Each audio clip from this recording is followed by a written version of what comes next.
everybody. So I'm going to make a very quick one-pan pasta dish for myself and my wife and my kids. And it's going to be a very simple linguine with a miso butter sauce. I saw this in the New York Times again, and it's a great recipe, and I highly recommend getting some miso paste for yourselves because it's the best. Keep it in the freezer and it'll keep fresh forever. So first thing I'm going to do is take a little bit of the paste and I'm going to mix it in the water that I'm going to put into my pan. And it's going to be about 3 tablespoons or so into this 1.5 quart of water. And then I'll just mix it up real quick. It's a lot easier to mix it like this with the miso paste and thin it out in the water than it is to do it in the pan once you get the pasta going. And again, the great thing about this is you can just do it in one pan. It's already seasoned. You don't have to worry about salting your water or anything else. And with a little bit of the butter, as it cooks down, it makes its own sauce. So it's really fantastic. So we'll bring this up to, oh yeah, don't be afraid of a hot pan. We'll bring that up to a boil. And right before it gets to a boil, we'll add in our linguine. In this case, I'm using Barilla linguine out of the box. You can use any linguine. This takes 10 minutes. Capellini angel hair pasta take like 5 minutes. And you can add whatever you want to it. Today we're going to add some organic edamame. I got these from the Gourmet Stop and Shop. But they're already shelled, so nice and easy. Just pop them in and heat them through. And then I'm going to add a bit of sauteed mushrooms that I have over here. Little squeeze of lemon at the end, and of course our beautiful butter that we'll whisk in to thicken up our sauce. So I'm going to bring this up to high, bring it to a boil, and we'll add the pasta. My linguine. Leave one for each kid because they like to eat raw pasta. I don't know why. Kind of weird. I always took my pasta and burned it because we had a gas burner when I was a kid. So we drop our pasta in. Bring that all the way up.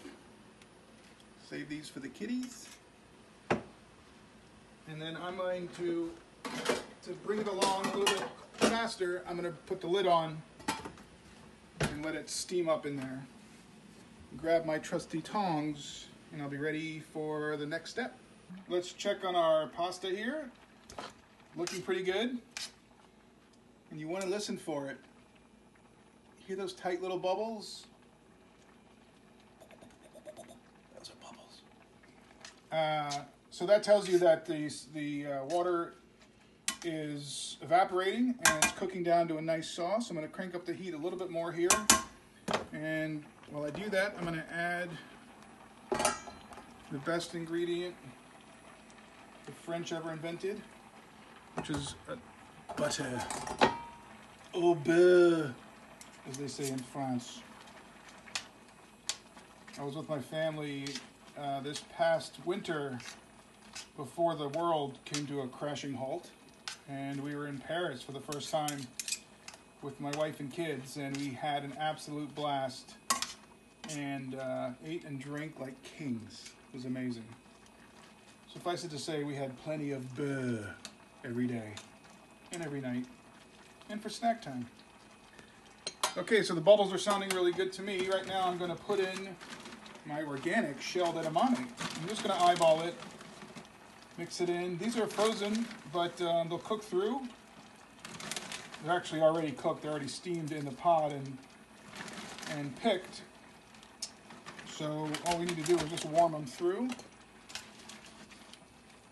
and let that tighten up a bit more. I'm going to add just a little bit of, whoop, oh geez. Well, that's enough. Enough of that.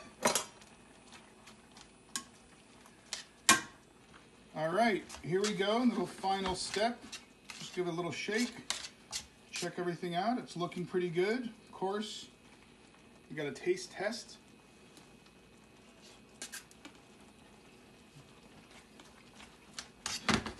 Perfect. No salt needed, nothing really. So this one box will make a lot of pasta.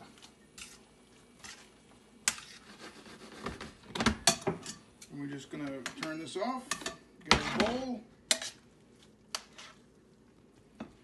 Some incredible artisans on the island, as you all know.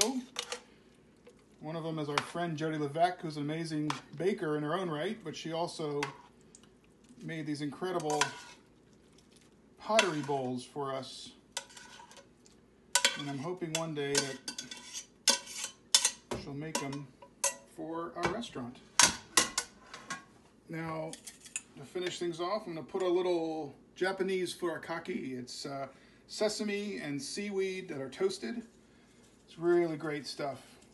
Great to finish on fish and all sorts of things. It's great for rice.